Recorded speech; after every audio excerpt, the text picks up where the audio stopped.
If you have watched our past videos on everything Germany, you will realize that most of my content is all about what to do, what is what, and here are the 5 steps to help you. But now I want to move away from that and talk less about what to do and just more about what I did, what I went through, what I learned through whatever process or whatever it is that I'm trying to get across to you. So in today's video, I thought instead of just telling you what Asylum is, what is the asylum process in Germany, and what are the organizations that just help you through it, I thought of telling you guys a whole story, of sharing my own personal asylum testimony with you guys, and just how God carried me through it all and how he still continues to carry me, right? Just so that you can have a realistic sense of it. Like, I want to make it make sense to you guys. Instead of just giving you guys steps, giving you guys research to work and whatever, I really want to take you guys through it all, and I just hope that it will make more sense for you guys. The intention is obviously, yes, for you to know and understand what asylum is, the whole process, and just how it works in Germany, but through my own personal story, and I hope it will be helpful. So do make sure to grab a cup of coffee, a cup of tea, or whatever it is that you like to sip on, because it's gonna be a long one. Before we continue, this video was sponsored by Japa.Travel. It's a traveling solution. I'm gonna explain to you guys what it is. BRB. Everybody in Namibia right now are making plans to leave the country. They are making plans to leave, to find opportunities to grow. What are you doing? Are you in Namibia and you are not thinking of getting out? Or perhaps you are thinking of getting out, but you just do not know how. It's hard. So many doors feel like they are closed. If you are busy doing something right now, drop it. I want all your attention, all your ears and eyes right here at this video. Listen. I have a solution for you to get out of Namibia, or wherever it is you find yourself in the world and you feel stuck. There's no job opportunities. The economic crisis is hard. You cannot study. You cannot afford to study.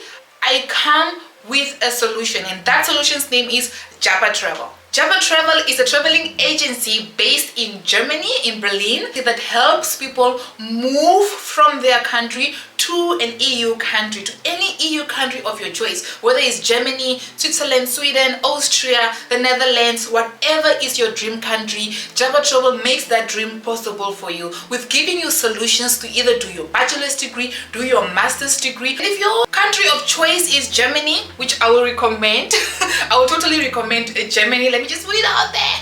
It is a beautiful country. It has low cost of living, and they have the best ranking universities, and there's a lot of universities that have free tuition fees. Like, you don't have to pay for your studies, you know. So I would recommend Germany. And if you feel like, hey, I don't have German, I've never done a German course before, I've never had the opportunity to learn German at high school or so. I've been hearing so many people complaining that I want to make use of the opportunity card, but the prerequisite is a German language which I do not have, or I want to do ABCD, but the prerequisite is a German language which I do not have. Doing a German language in Namibia is extremely expensive. It's extremely expensive, and this is the thing that holds people back from just getting out of Namibia, from traveling and from seizing all the opportunities that are there in front of you. But with Japa.Travel, there is a solution for that. They can literally help you with a language course visa.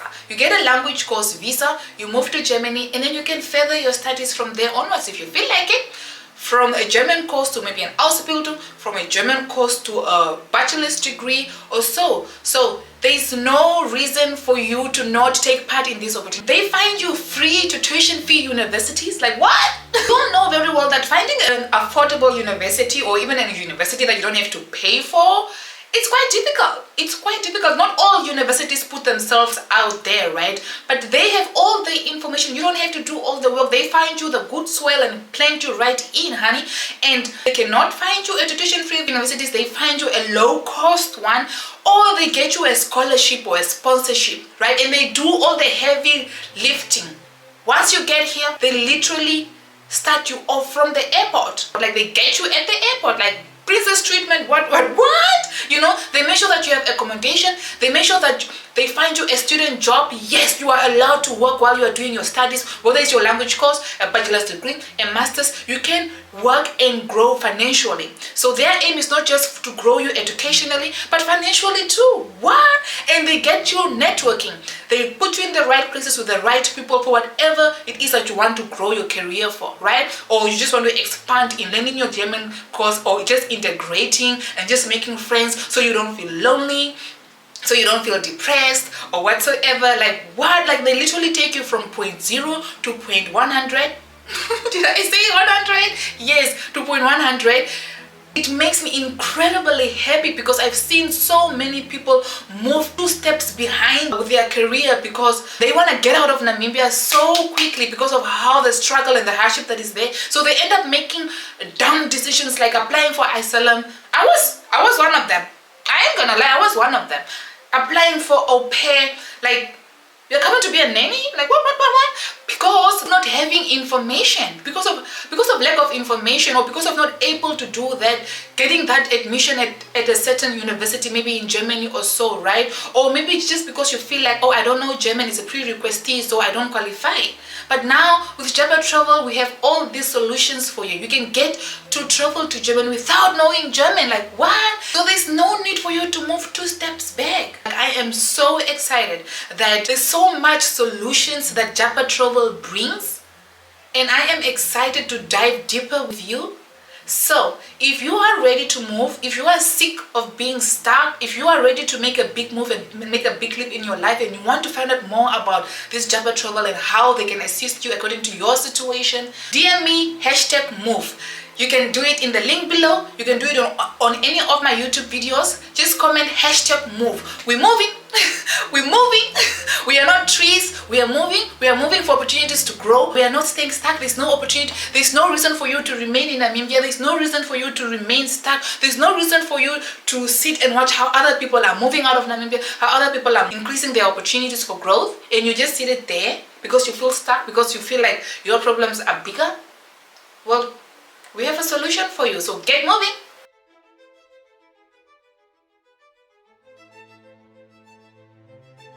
So before we get into today's video, I always like to appreciate my people. I love to appreciate you guys. I love my returning subscribers, my homies. Thank you so much for always being here, for supporting. And if you are stopping by here for the first time, my name is Lucia Mokwa, founder of Empowering Immigrants, a community that has a vision to just equip each other through conversations, personal growth conversations, and just equipping you to settle in Germany smoothly. We want to be mentally well, we want to be financially well, spiritually well, physically healthy and well, just through the conversations that we have here. So if this is a community that you want to be part of, I would like to invite you by just subscribing on the subscribe button below and hitting the notification bell so that next time we create a video, you will be informed and you won't be missing out on anything. All right, so without any further ado, let's dive into today's video. Sure, where do I even start? Let me start right from the beginning.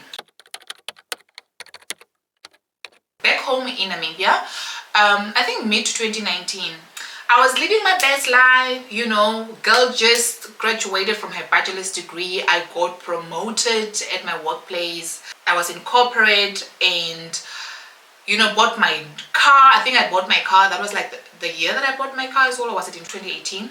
But I had this like new car. I was working, corporate lifestyle. Life was just happening, and I think I was also renovating, where I just finished renovating my mom's house.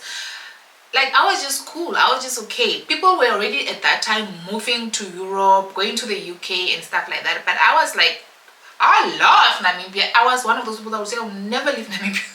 I'll never leave Namibia, right? But one thing in my life that was not mething, the meth was not mething, was in my relationships.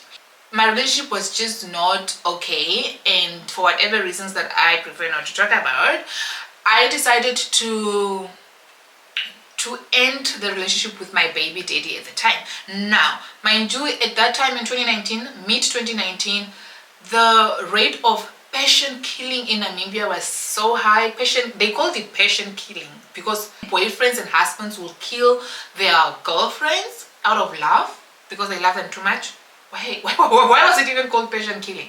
You know, their reason will be that I love you too much and you broke my heart, kind of, I know.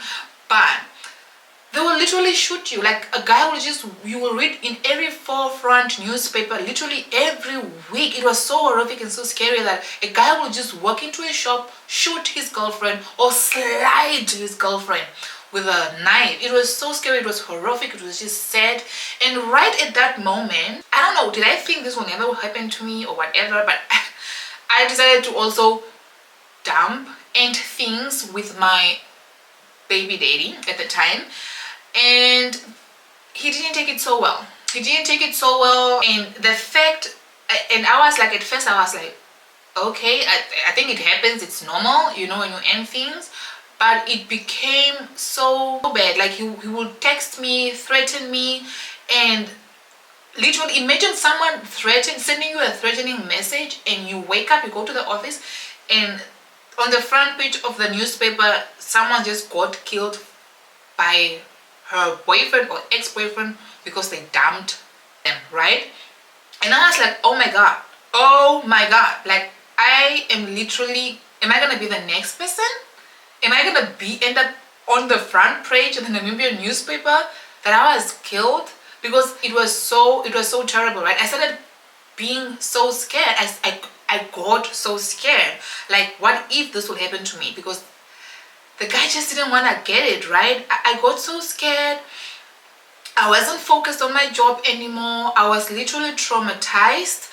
And literally when the doorbell rings out, my heart will literally leap. Like, is it him? Did he come to my workplace? Is he gonna come shoot me here or do something? I literally even moved from my apartment, moved back to my mom's house so I can just feel a little bit safe. Like it was dramatic. It was bad. It was bad. I started talking with my friends about it. Most of them were also already here. They lived in the UK. And they were like, there's this thing called asylum seeking. You can actually get out of there. Just get out of Namibia, Lucia. Come on, what are you doing there? You know, you can just come and study further here, work here with your kids or whatever. You don't have to go through all that drama, you know. So I started looking into what is asylum seeking. I started doing my own research. I came across that, well, if you are persecuted, if your life is in danger in any way, whether it's war in your country, whether it's anything political, you know, that you are facing and your life is in danger, whether it's religion or just your legal rights, or whether your life is really in danger, like someone is trying to hurt you, or you cannot stay in your country because you will be killed, literally, no?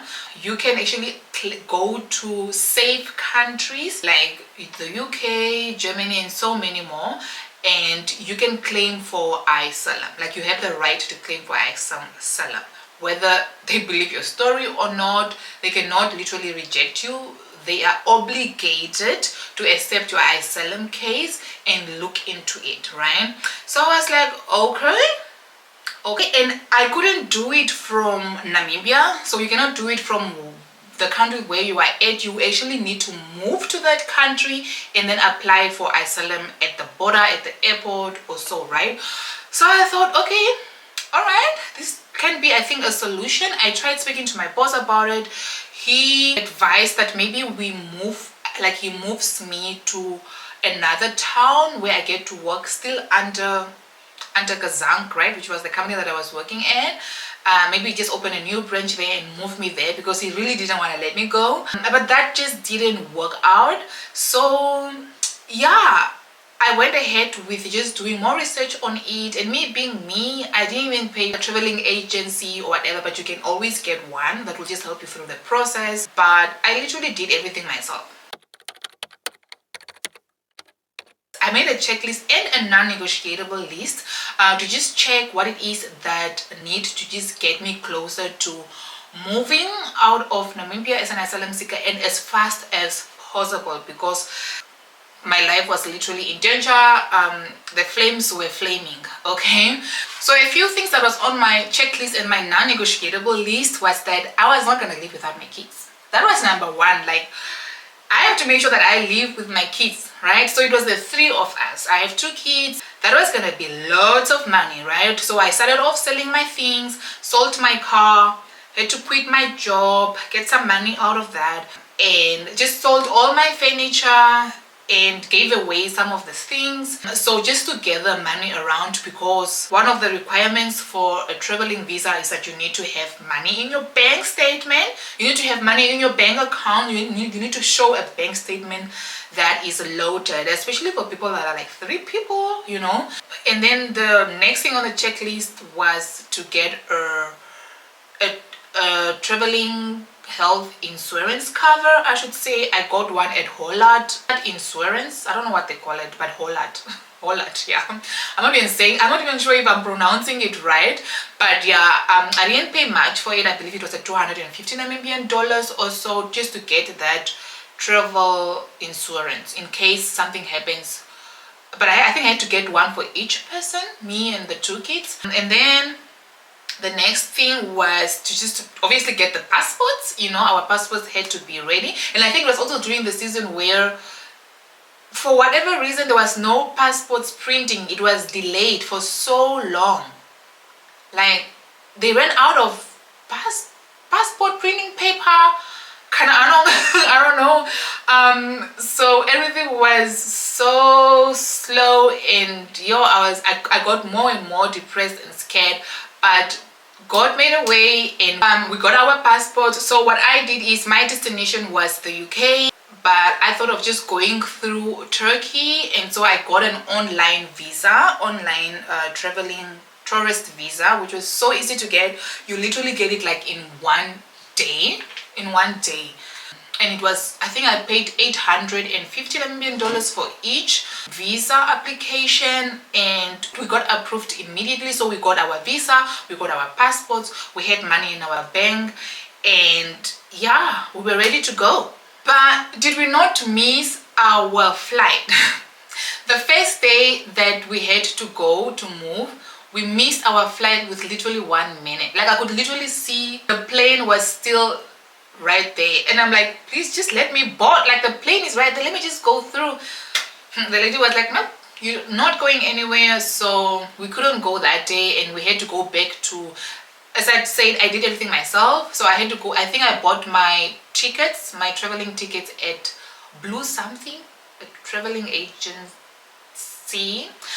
I think Blue something. I think it was an Indian organization, an Indian company. I contacted, and it was already too late, so they were closed, so we had to move it to the next day. Very early in the morning, I went there. I'm like, okay, we missed our flight. What are we gonna do? So the cost was, obviously some tickets were non-refundable or something, so I needed more cash, and I was already running out of cash.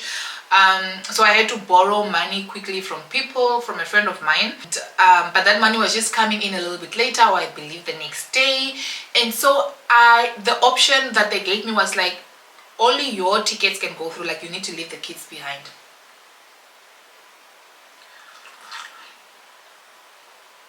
I'm like, what? That was my first non-negotiable. Like, I'm not going anywhere without my kids. Like, I'm not going anywhere without my kids. I begged them, I begged them, and they were like, no. And I was gonna miss my flight again. So either I had to hurry. I only had like 1 hour, or I think 2 hours to be on my way to the airport. I was gonna miss it. So, and they were like, you gotta go. It's either you are gonna go all by yourself, or you're gonna stay here with your kids. Yo guys, I'm not white, but my face got red. Like, I was pink or something. My eyes were red. I was crying. I went outside in the car. I was with my best friend Charmaine and my other friend, this other guy, and they were like telling me, like, Lucia, you gotta go. Like, what are you gonna stay here for? Like, you quit your job, you sold your car, everything that you had, and you lost all the money in the other non-refundable tickets. Some tickets, I'm not so sure what happened with the tickets there, but there was just some money that we couldn't get back. Like, you lost so much money, you lost everything at this point. Even if you stay, you're going to suffer. You don't have money, you don't have a job. like it's better, like do it for your kids. Now they turned it all around and said do it for your kids, go for your kids, so that when you get there, you know, you can send money and support your kids, you can work and whatever not, or and then later maybe even send them, you know, to the UK or so. And I was like, I went in the car and I cried and I was like, no God. And I started praying to God and I was telling God, like, God, this was my non-negotiable, right? And I trust you with this. I trusted you with this. Like, I cannot go without my kids. I'm not gonna live without my kids. If you are testing me, well, I'm not going, then I'm gonna stay. If I'm gonna stay without a job, if I'm gonna stay without money, then I'm gonna stay and figure it out with my kids. And I know that you are there with me, so we will figure it out. But we are sticking to the plan. And the plan was not to live without the kids. Like, I'm not leaving my kids alone. I wasn't just gonna let my kids go through all that trauma of like, mama left us. I was not gonna live without my kids, and that's it, like, period. So I went back inside there and I literally cried my tears out on that. It was a gentleman. I asked him, like, I literally begged him, like, please, I cannot live without my kids. I'm not gonna live without my kids. I cannot. It was like a mother's cry, you know. And I told him, but if it's the case, then I guess we are not living, you know. I guess I just have to stay. He called his manager and whatnot, and God came through. They changed their mind. They were like, fine, we are going to trust you and give you the tickets in advance, and then once your money comes in later or the next day, then you can just pay us, right? So they said yes. I was like, oh Lord Jesus, thank you, like we passed that test, right? And that's why I was telling that story, just so that you can also have, if you have non-negotiables, you know what to pray for, you know when you are being tested, and you know when to just have faith and keep on having faith, right?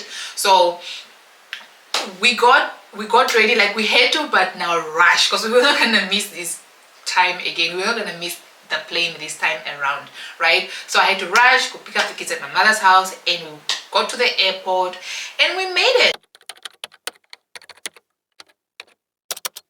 We boarded the plane and we were on our way to Turkey. We arrived in Turkey. We stayed a week with a friend of mine. It was so nice. We visited the malls there. We were in Istanbul. It's such a beautiful, incredible city, and we just enjoyed ourselves. And now it was time to move on to our destination. And that was also I don't know, but the season that we chose to travel was just, it was just like 2019 was just like everything was just happening, right? That was also the same time where so many people were stuck in Turkey. They couldn't cross over to the UK or wherever they wanted to go, right? They were not just allowed at the airport, right? Especially if you were a Namibian passport holder. I was like, okay, but I already have my, like, this is it, like, I'm already here. I just have to move on. I just have to trust God. So again, me being me, really a spiritual filled child, a child of faith, you know, I just cried out to God, and like, you brought me this far, you have to take me across, right?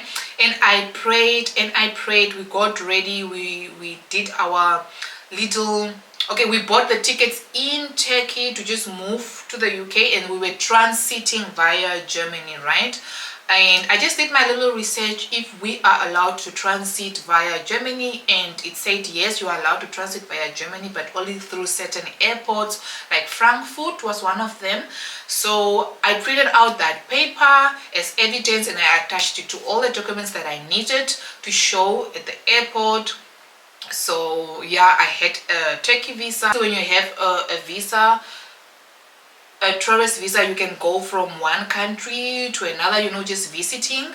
And yeah, so I had all these documents with me, and we were ready to go to the airport, right? But with so many people at the time that were being sent back from the airport, like, you're not coming through, I was nervous as hell. I was scared, and I was praying. Like, even the kids I hear talking, and I had like Noshi, my girl, she was like a year old at the time, like the baby's here crying, and I wasn't even focusing on what was happening. I was just praying over and over again, and my prayer started to sound like, I just started saying, I don't know from where it even came from. I think it was just the Holy Spirit. I started saying, Jesus, the same way, God, the same way that you opened the sea and split the sea from Moses and he walked through it. And as I was saying it, I could literally picture it in my mind how those sea walls were being opened and there was a way and Moses literally walked through it. And I said, I see myself and my kids walking through that pathway, working through this pathway, crossing over to the other side. Lord, you are going to open and split the sea at this airport and we are going to walk through it. And I kept on repeating that prayer.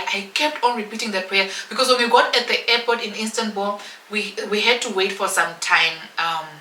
There was still a lot of time before we had to go up front, right? So I had a lot of time to pray and believe God for a miracle. I literally needed a miracle. We got up front and we had to show our passport and just give everything. And did the lady say we cannot go through? We cannot go through because you are transiting via Germany, and when you're transiting via Germany, you actually need a transit visa. And I said no. So we had an argument there. I said no, like I have a Namibian passport, right? I'm a Namibian passport holder. We had a little back and forth conversation, argument there. I was explaining to them that, well, no, I actually do not need a German transit visa if I'm passing through Frankfurt and that's where I'm passing. And I even printed out the evidence, here it is, this is what it says. And the lady was like, no, but you can't. Let me call my manager. They called the manager came and it was the same thing. Like, no, you actually need a transit visa. Let's make sure, let's do some calls. So they called. I don't know who they spoke to, what this person said, but the manager was like, oh, actually, you can go through. Whew, my heart. I was like, okay, thank you. So we went through, but we still had to wait. We still have to wait at a terminal. What do you call it? You know, you pass through the first checking points and then you still have to wait for I think we had to wait for the plane to just get ready, and I don't know, this whole boarding stuff, right?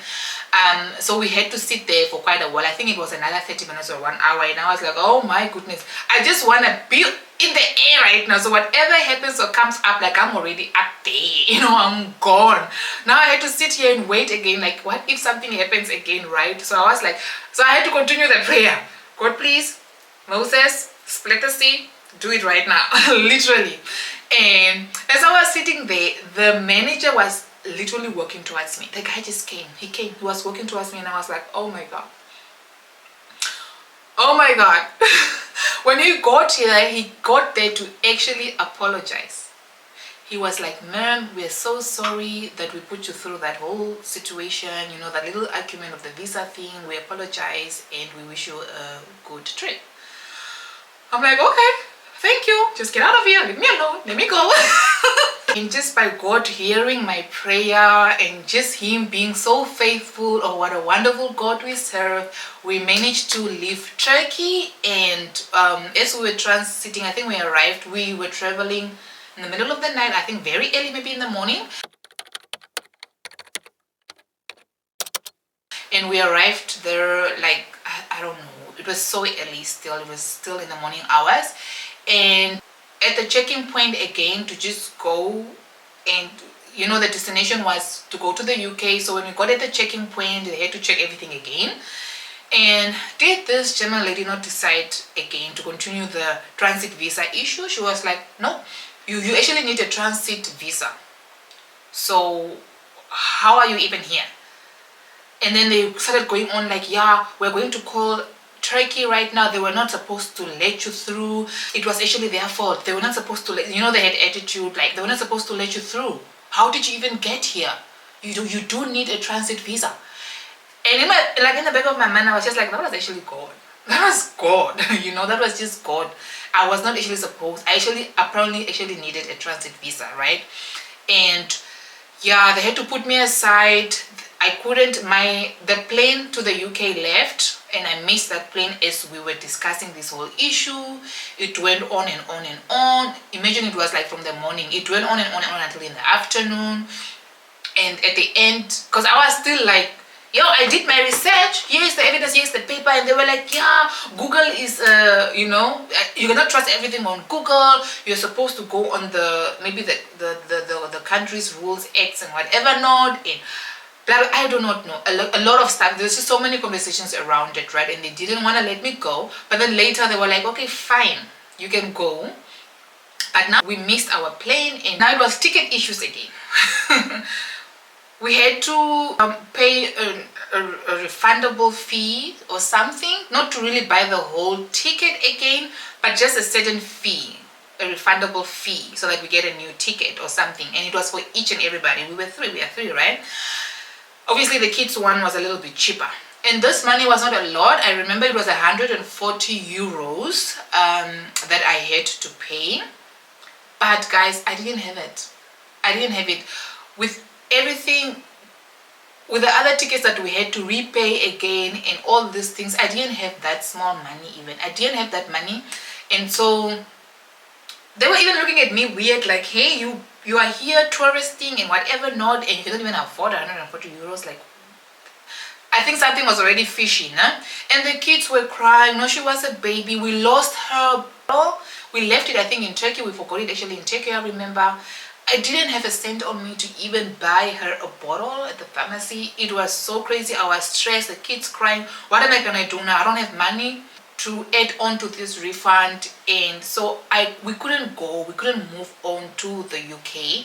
And the last thing that I had to do was just to claim in Germany, even though Germany was not the country of my choice, right?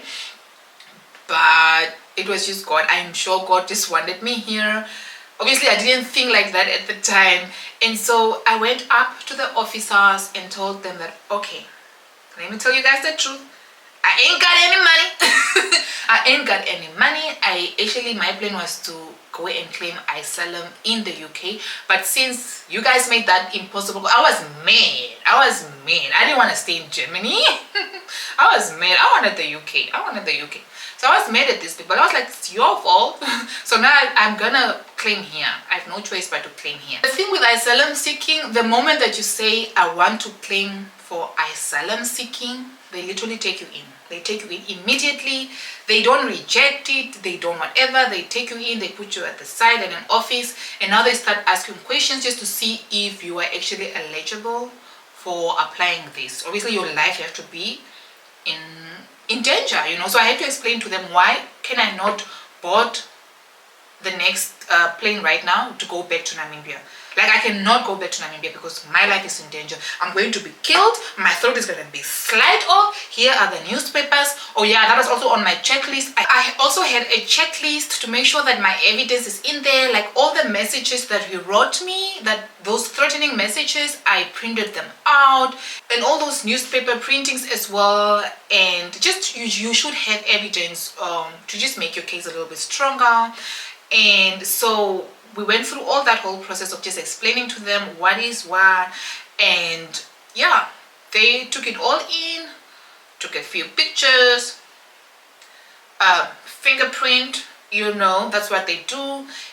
So that when you move, for whatever reason, you go to another country and you go and apply for asylum again in that other country, they check through your fingerprints if you've actually been in another country before. And with because of so many reasons or whatsoever not, they might send you back to the first country where you first claimed asylum. It's called the Duldlung.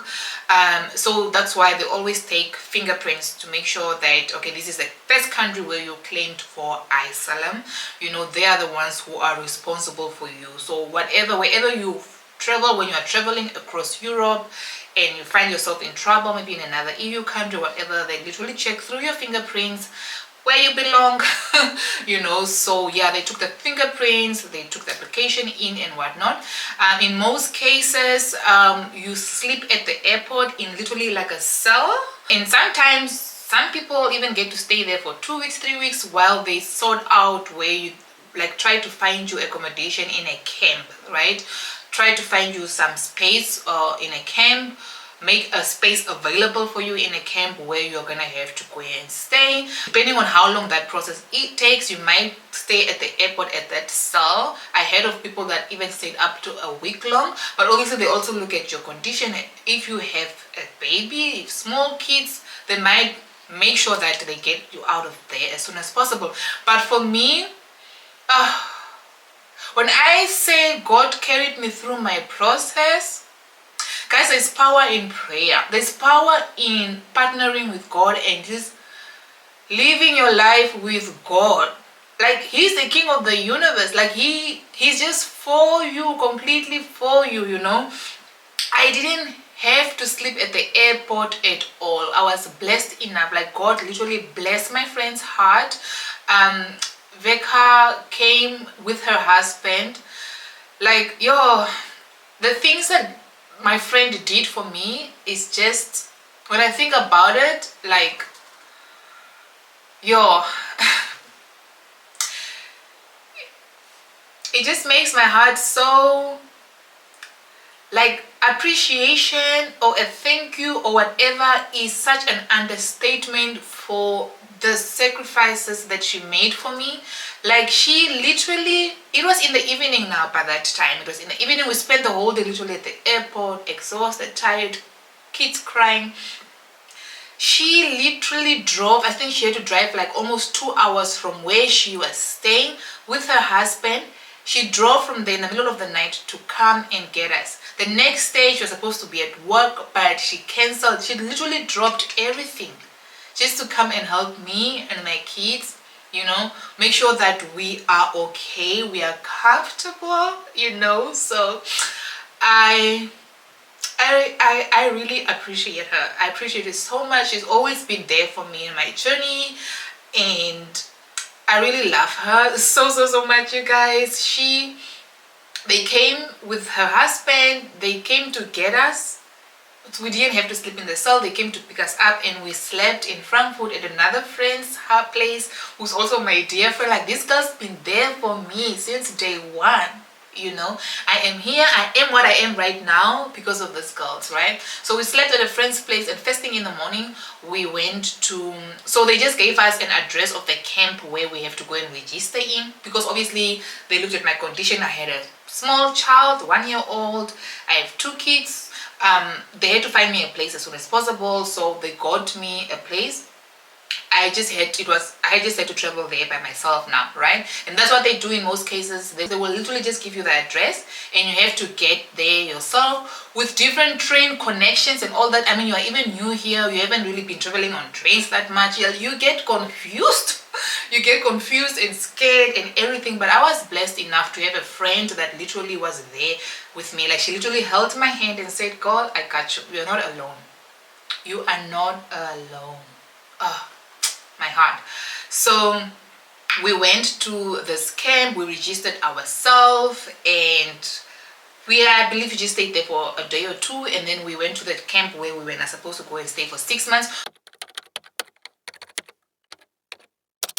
So you stay in a refugee camp for 6 months while they just look for you for more housing, you know, and while they actually put your application actually process through the BAMF, BAMF, the German Immigration Federal Office.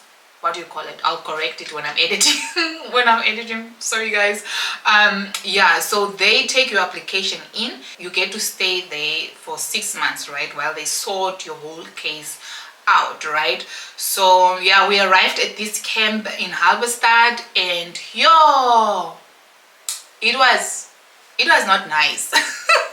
It was not nice. Like, we got there, we wanted to go use the toilets, so the toilets were shared toilets, and when I got there, when I looked at the toilet, like, what in the name of a toilet pot is this? Like, it was literally flat on the ground, like you're at a village. Like, what is this, you know? I was like, I mean, isn't this, am I not in Europe, Habo? Like, what in the name of a toilet pot is this? Nah, yeah, okay. I was like, okay, this is giving village vibes. It's giving village vibes. It's giving suffering vibes. Hey, you know? okay, I was already exhausted, already stressed from the whole traveling and everything. I was like, okay, fine, let's go and have dinner. I think it will help me, you know, it will process me. We came at the right time. It was dinner time. It was around 6 p.m. So yeah, they notified us that, you know, you can go and eat now at the hall. I'm like, okay, at least we're gonna go and have a nice dinner, and I will calm down and whatever. All right, so I took my two kids. We went to the, I'm just telling you the very first experience, because we went into the hall to go and have our meal. When I got there, it was bread. 2 slices of bread and I think an apple or whatever. Now what I didn't understand is that, you know, they call it a bandbrot, nah? It's like, this is how the Germans eat their dinner. They don't be eating dinner like us back home in Africa, where dinner is the main dish of the day, you know. Rice, salad on the side, a piece of big chicken or whatever, you know. This is main meal of the day. Like, we take it seriously. Like, you have to come home and cook dinner for your family, you know. But the Germans, or the culture here, is that during the evening you actually eat less, something small, a little bit of bread, a little bit of salad, a little bit of something. It's called Abendbrot. They have their big meals during breakfast, they have their big meals during lunch, and then at dinner they literally, you know, go down. So all the chicken, the rice, all these nice things, they eat it at lunch, and then they have a beautiful big breakfast. Yeah, so I didn't get it at that time, and then I was like, from the toilet pot being that way and from dinner being this, what in the name of suffering is this? Like, I literally started crying. My kids were there in front of me, the security guards were there looking at me like, yo, poor lady. You know, I didn't get it. I was like, oh my god, why did I get here? Why did you bring me here? I was supposed to be in the UK, or what is this? Like, I want to go back home, I want to drop everything. Like, what is this? But mind you, I love Abendbrot now. I love the German culture now. Like, I love Abendbrot. Like, I be eating small. I even be eating bread and cheese and bologna and whatever not, salami in the evenings now. I get the idea now. I love the Abendbrot. I love the Abendbrot culture kind of a thing. I get it, I understand it, and I love it. So yeah, we settled in the camp, we made friends, and so what they continue to do in the camp, they make sure that they give you a text number already. You know, each and every person gets a text number. Like, that's like your life text number, like for life. Like, whether you, until you get out of the camp, you start work, forever and ever and ever. Like, they sort everything out for you already at the camp, while at the camp, because yes, as an asylum seeker, while your case is still being sorted out, as long as you have shown your identity, like they have your passport and stuff, you are allowed to work in Germany while you are an asylum seeker. So they already prepare everything for you, the text number and everything. And even for my kids, they also have their text numbers. They prepare everything for you while you are there for the 6 months. And then after that, fast forward, we were moved to a Heim. So a Heim is a little bit better than obviously living in a camp, but it's like a built-in, you have your own room now, but you still share a toilet and the kitchen where you cook. Obviously the money that you also get now from the social workers, it's a little bit more. Life at the Heim is a little bit different, better than the camp.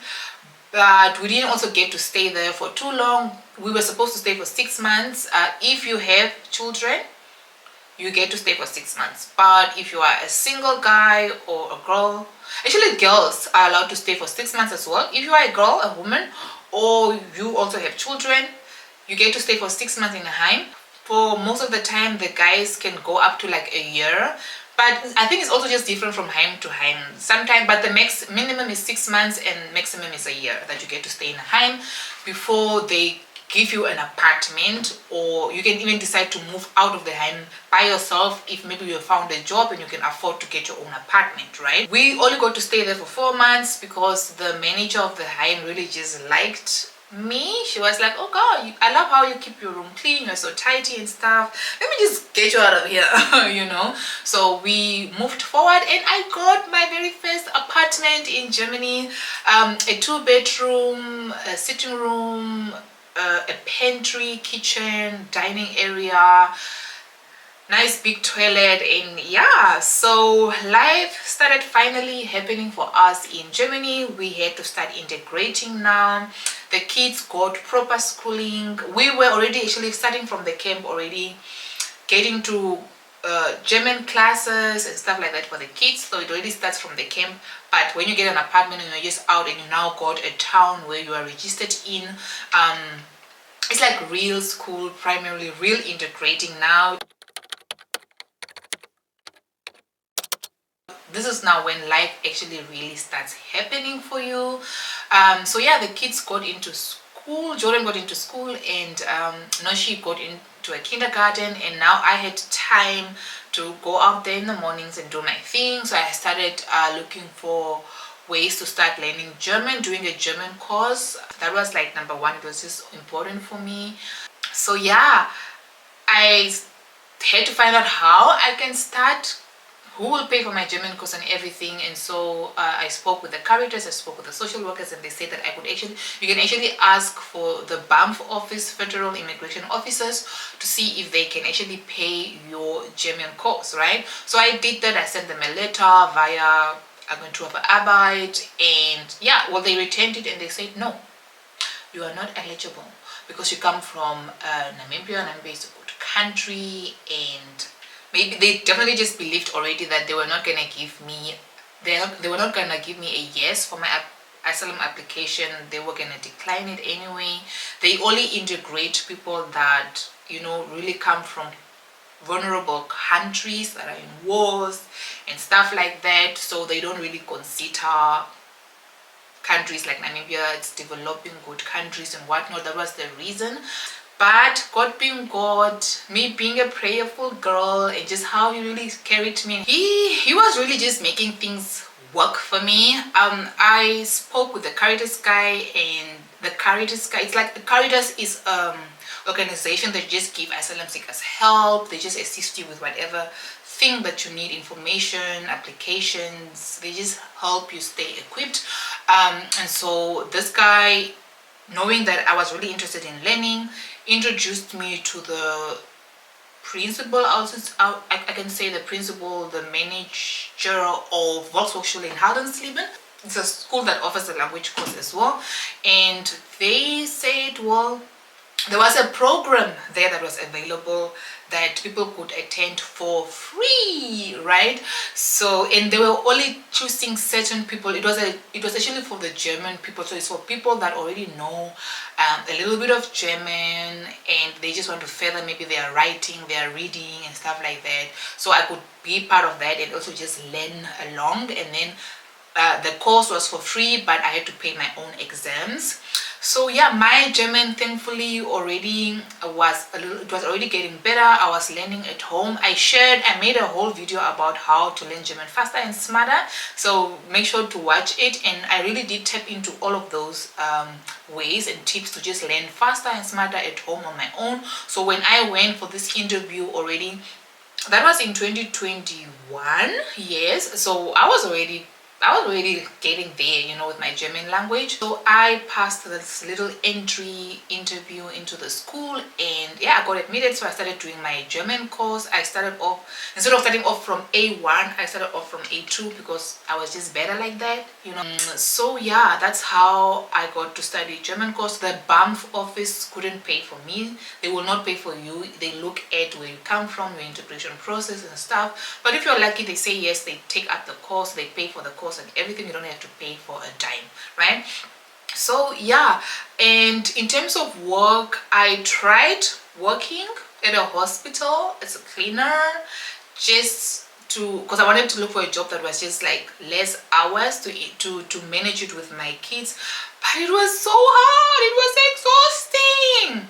The kids were really keeping me active, and I couldn't I couldn't even find a better job at the time because I was still in the process of translating my documents. So I had all my documents come from Namibia, some of them that I left behind. I had all of them come through my marketing degree and everything. And so I went to translating company. I had to translate your documents to German and also just see at what level credential is your documents, your transcripts, your degree, right? If you can use it here for work, for studying further, and etc. And that whole process of getting my degree recognized in Germany and translated took a whole long process. It took long.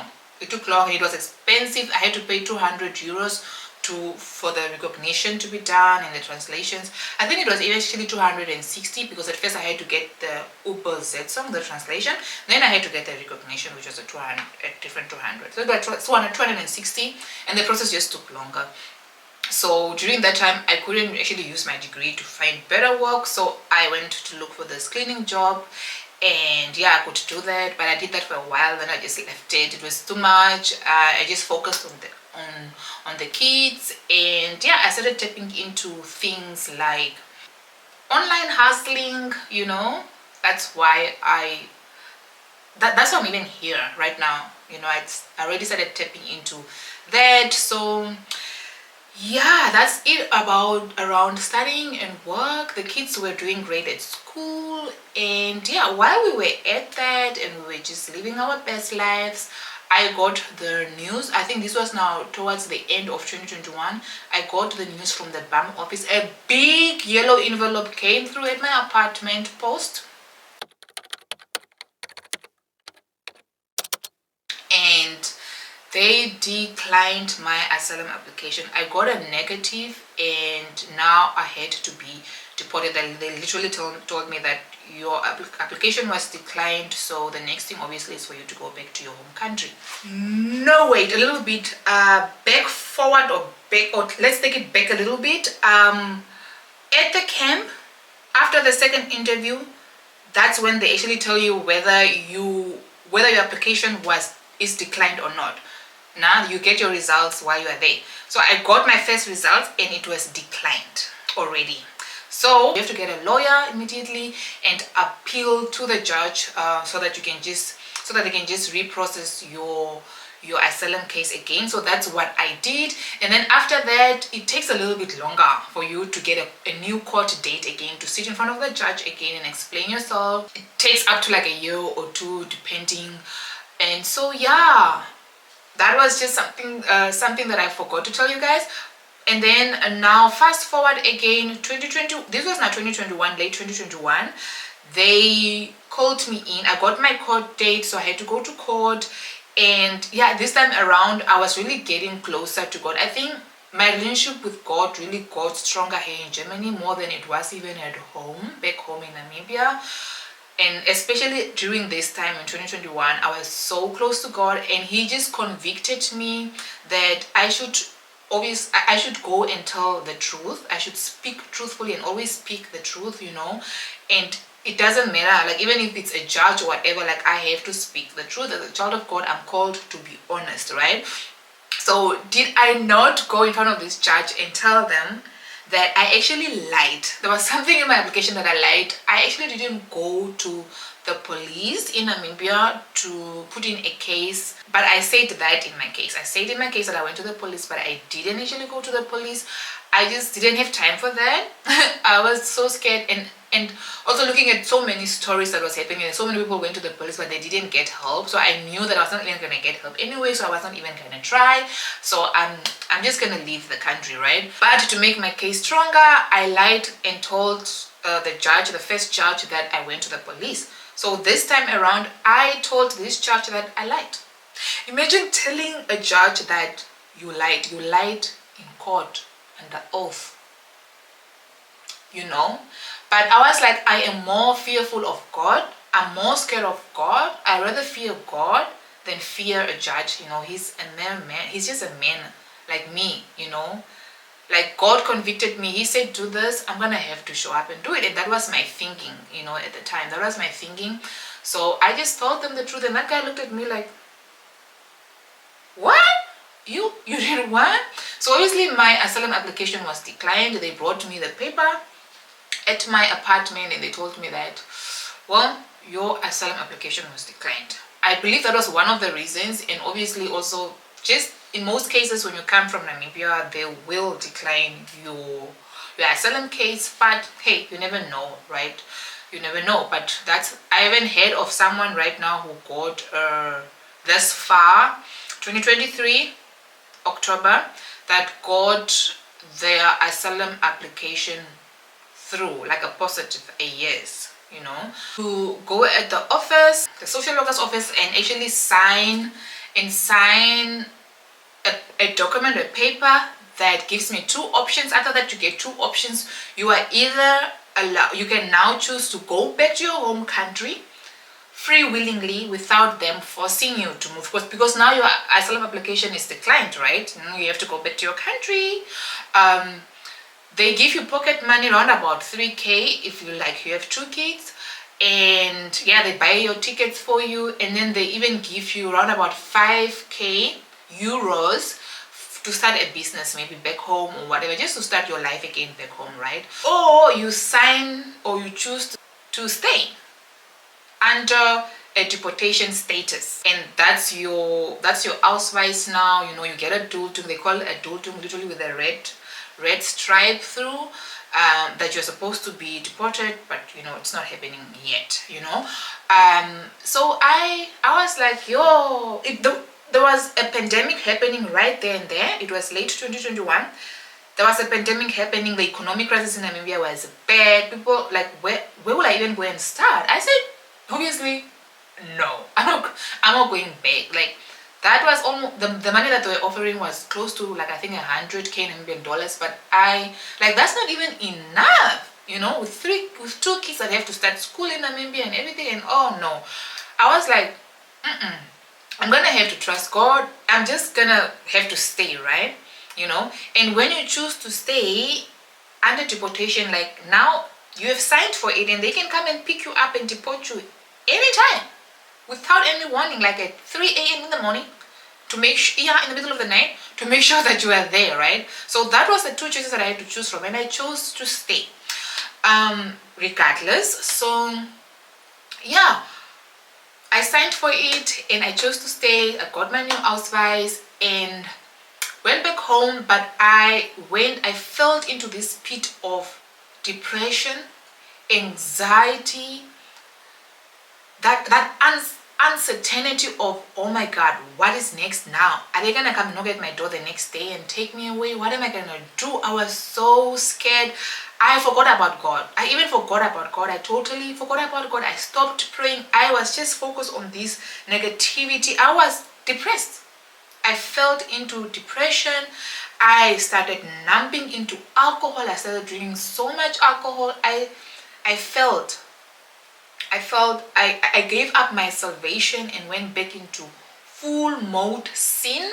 I started drinking alcohol, hanging out with friends that drink, partying. I lost my life. And while I was at this low, I got involved in an entanglement. I got involved in an entanglement relationship. You know, when you are on your low, the devil be testing you.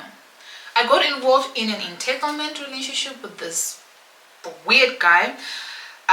He was from Mali. He was a thug, a drug dealer. Because more than even being depressed from the fear of deportation and all these, I was also financially not okay. All right, the money that you get from the social workers is not enough. I was financially depressed. I was emotionally depressed, and I was even and I drifted away from God, who's my Jehovah Jireh, my provider and everything. So I was in a pit, okay? And the devil came. I was like a devil's playground. You know, he came to make sure that he's gonna come and play in my life. This was the time where he could take advantage of me, because I was really on my low. Did he not send this weird thug guy to just, or made this guy to deeply fall in love with me? Or that was not even love. He was so obsessed with me, and for his business or whatever, he was practicing, literally, I will just call that flat out plain juju, witchcraft. Because I won't even say prophetic and try to be cool about it, like prophets or whatever from their country where he comes from, in Mali. He will wear funny bells and beads around his neck, and you know, just talk about how he protects him from from the police. And he would like advise me, like, yeah, we will kill a goat for you, a chicken or whatever, and the police will not come at your house or whatnot. Like, you have to do this, whatever, and that. And I'm like, what? No, man. Yeah, he wanted to just have this relationship with me. But I realized fast, like, his his spirit was just not so clean. Like I was not okay with the spirit. Like something was just not eating up. I was not, like, my spirit was not okay with his spirit. Like we were not just combining, you know. And God started giving me this vision. It's and that's how faithful God is now. Even though you are not faithful, you are not being faithful, but he still continues to be faithful to you. You know, I was far from God. I was drifting away from him. I chose to drift away from him, but he chose to still chase after me and save me. God started giving me these visions of someone, a man who I invited into my space. This vision looked like it, and this man is trying to kill me, like literally with a knife, chasing after me. And I was running away from this guy, and I was running, and I was like, I cannot be around this guy, I have to run. I started having, and there were two different visions but with the same story. I don't want to talk long about that vision, but it was so deep. I still wrote it down in my vision book. I still, you know, sometimes I just read it and stuff like that.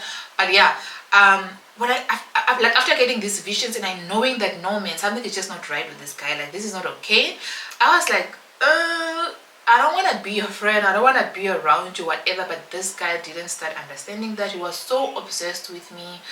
And obviously before that, when we were in this friendship zone, he will help me financially. He will give me 50 euros here, whatever. And when my TV broke, he gave me his TV, and you know, but he started obsessing over me, like one. And then when I told him that I don't want to be with him or around him anymore, actually, he was like, yeah, at first he would make offers like, yeah, I will give you 1,500 just for you to be my girlfriend. Or then he will start saying things like, okay, let's just be friends then, but outside there, like, but let's hang out together a lot, let's be friends, let's hang out together a lot, so that maybe people, his friends and whatever, can think that we are dating. I don't know, he just wanted to be around me all the time. He was so obsessed with me. I couldn't literally even breathe, and I didn't want to be around his spirit was just not giving. Yo guys, he started threatening me when I said, no, stop, I don't want you to come at my house, I don't want to get involved with you, I don't believe in this whole thing of yours, of whatever prophetic, whatever things, like just leave me alone, leave me be. And he started threatening me like, do you know who I am? Do you know who I am? You know what I'll do? I'll kill you, I'll do what, you know. And him being literally a juju thing and doing these juju things, I got scared again, you know. I'm like, really, God, this again? Someone again threatening my life again, like a man threatening my life again, and this time around even with juju.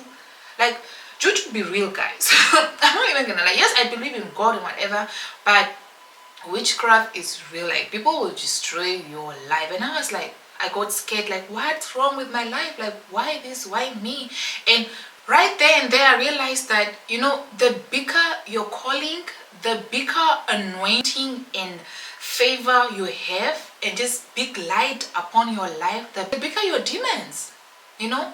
The bigger your light is, the bigger your demons, the more beautiful your future can get. And the devil sees that, like, he will come hunting you down, you know. The devil will come hunting you down. The bigger your demons will be, you know, the bigger your trials and testing will be, you know. I'm like, why did I have, like, what, out of all the guys or whatever that I could be tested with, why this guy, you know, such a dangerous guy? Like, why would he come to me? Why me or whatever, you know? And I realized that at that point, obviously I didn't realize that, but now I just realized that the calling and the anointing and the blessings that God has for my life is so big. It's so big, and obviously the devil will come for that, you know. I went ahead and wrote an email to the social workers, and I explained to them everything. I was honest, and I told them that, you know, I am depressed, I am emotionally not well, and I'm also not financially well. And because I was not financially well, I got into an entanglement with this guy, blah blah blah. They obviously knew the guy and whatever, and that he was also a drug dealer and all those things. So they were like, what? We are getting you out of there, we are getting you out of there. So I was blessed enough. I got that vision that I had to run, I had to go out of that environment, out of that space, away from this guy. So I was blessed enough. The social workers, they helped me. They moved me to a new town He got me a new apartment, and this is where I am right now, in this new town, in this new apartment. This is where we currently live.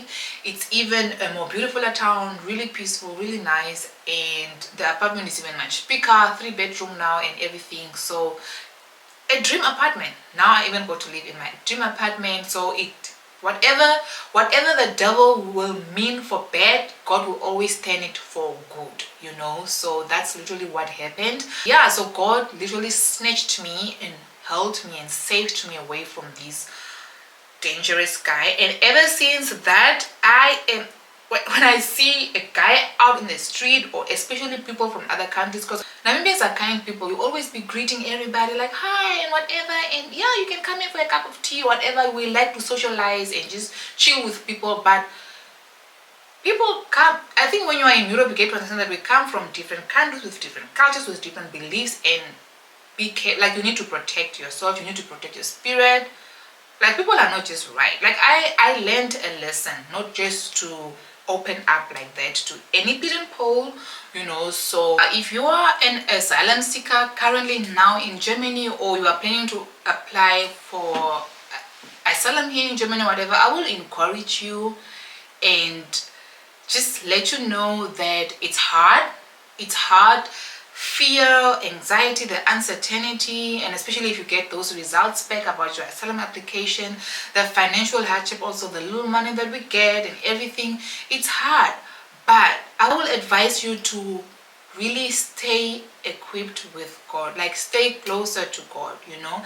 Just know that it will not last. It's just a season. Be aware that you do not numb yourself with and distract yourself with the wrong things like alcohol and partying and overeating, or just numbing your days away because of depression, watching Netflix the whole time or whatever. Like, just get out there, try to keep yourself busy, look for work, keep yourself busy, and just trust that it's a season and it will pass, and God is there, God is for you, right? Just to encourage you guys and let you know, like, through my story you can see how hard it really was for me, right? But here I am now at this new apartment, and in this new town. The kids have integrated into the schools. That was like late last year, 2022, when we moved to this new apartment and all that happened. And we've been here ever since. The kids have got their new schools. Jordan is now going next year. This is his last year of primary school. He's going to high school next year. Noshi is starting primary school next year. So yeah, we are good, you know. We are here, and this is where we currently at, and all thanks to the social workers. And on that note, I want to explain to you guys that, like, I hear people always having these negative thought or view about the social workers. Like, you perceive the social workers as this, like, the enemy, or they're just this wrong people or organization. Like, you put all your stress upon these people. Like, yeah, you will hear things like this social worker that, the social worker that, like, I hate the social workers or whatever. But they are actually there for you. They make sure that they pay for your apartment, they give you money for food and clothing, they make sure that your health insurance is paid for. They are there for you, you know. They call the schools and enroll your kids at school. Things that you're supposed to be doing yourself, they help you to do it. They are not the people that you have to be angry at. You have to understand that each and every office is responsible for whatever that they are responsible for. BAMF is just responsible for your asylum application, to process it. Once you get a negative or yes, they then give your application to the Ausländer border, and then they forget about you. I have no business with the BAMF right now, right? The Ausländer border is the one that, if they take your application and give it to the police, if it gets there, to say go and pick these people up, or they just keep your application there, they keep it there, and then if you want to work or whatever, you go to them. But through the social workers, you know, you talk to your social worker, the social worker go to them and talk, okay, this person has submitted this, they want to work, whatever, and then they leave it there. It's up to the house on the border, whatever they decide, whatever, right? And the social workers are there for making sure that they are the ones that make sure that you have accommodation and everything, right? And that is their duty. They are for you. They give you everything that you need, right? They are not responsible for your job, for your wife. So people go there with their anger, frustration, and put it all on the social worker. I understand that they are the interface you take all your problems to them, and then they give it to the Asylum or whatever, but it doesn't depend on them. Whatever happens after that doesn't depend on them, right? It's the Asylum. You have to get angry at the Asylum if you have to, or to the BAM office, but not the social workers. The social workers are there for you, right? I literally pity them. The things that they go through, I really pity them. But that was just for you to take note that please have pity, have mercy, and be grateful. Very, very, very grateful for your social workers. Okay, yeah, moving forward, currently now we live in this new apartment here with the kids, and regarding work, I haven't started working yet. I am focused on really building empowering immigrant. I believe this is a vision that God has put on me. I tried to figure out my career, but I said no to continuing with my C1. I said no to finding work for now. I want to make it work with empowering immigrant, and then get a freelancer visa, which is also possible. You can always change your asylum deportation status into another visa, and then that gets to save you from being deported. And yeah, so if you get a job, for example, after 18 months you get to change that from asylum to a job visa, right? If you want to do an house building, you can get into an house building. Once you're in an house building, they will not deport you. Through the freelancer visa, I will have means to be self-employed, to support myself, and not the social workers anymore. And with my lawyer, and through the something called a hard case, which I explained before in one of my videos, I'll just explain to you guys quickly now what it is. I can then apply for a freelancer visa, and I get to move away from the asylum deportation status, which is my goal for now, right? So this is what I'm currently working on. This is how far my asylum case has gotten to. The hard case is an organization that just helps you to stay in Germany. They give you permanent residency in Germany if they look at you. What are you doing that is good for Germany? Like, are you an asset for Germany? Are you working, or whatever it is that you're doing your business? How is that good or beneficial for Germany? Have you integrated well? You go to church, you've been socializing. Do you know German? Like, can you speak German good? Do you have kids? How good are your kids doing in school? They look at so many things, and then they decide to give you a permanent residency. So that's what I am currently doing. My goal is to move from asylum deportation status to permanent residency. And in terms of fear, anxiety, and depression, I have literally went on my knees. I've decided to pick up my cross, to pick up my salvation, get closer to God, ask for forgiveness, and turn away from fear, turn away from sin, and just live my life with God again. So God has been carrying me through it. He has helped me just give me that peace and joy through my salvation. And to be honest, I don't fear deportation right now anymore. I give whatever that's out of my control to God, and just trust that He is for me. And even if I end up being deported, I know that it is His will. It is because it will be His will, and it's because He has a bigger plan. I just believe that God has a bigger plan for me. Romans 12, I believe He has a future for you. He even gave me a vision for that, like me running towards greener pastures. So I am okay, I am happy, my kids are happy, and this is currently where we are at with our asylum application, with my asylum case. And yeah, I just hope that with my story, I could not really maybe capture everything nicely, but I just hope with my testimony and with my story that you go to understand the whole asylum process. And a few things just to close off, just a few tips that I will give you is just to make sure that when you are traveling out of Namibia as an asylum seeker, just have your non-negotiables, have a checklist, and when you get here, make sure that you learn the German language, get yourself a job if you can. If you have kids, it's okay, focus on your kids. They are also an advantage. Even through deportation, they also look, if you have kids, they won't really deport you, or you won't really get into so much trouble. If your goal is just to focus on raising your kids and whatever, that is okay. Figure out your career, figure out ways to just grow, get into an house building. There's so many house building opportunities in Germany, and I will make a video about it. So if you would like me to do that also, just comment below. Yeah, those are just a few tips. Like, don't worry.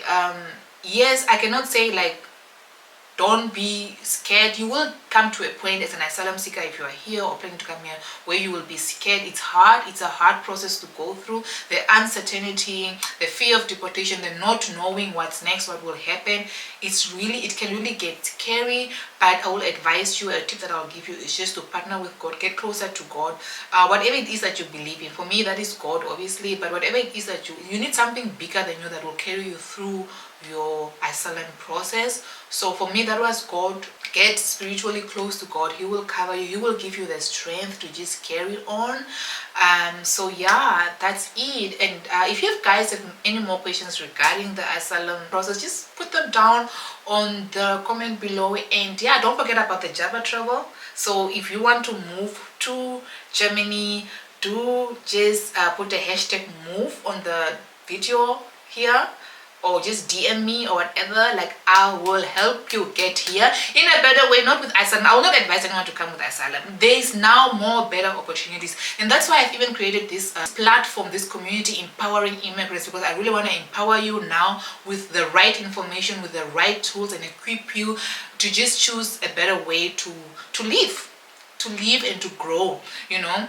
And now that I started doing this already, there's so many opportunities and ways that are coming up that I can assist you guys and help you. So I wouldn't advise someone to come as an asylum seeker unless your life is really in danger and you have to get out of there ASAP. But there's more opportunities for you guys now. There's more solutions than asylum seeking. So if you are ready and you want to get out of Namibia or wherever you find yourself, do make sure to just comment below hashtag move and just connect with me, contact me, and I will help you get out of there. All right, so with all that said, guys, I hope you enjoyed my story. I hope you enjoyed the testimony, and I hope it has been helpful. I will see you guys in the next video. Peace and love.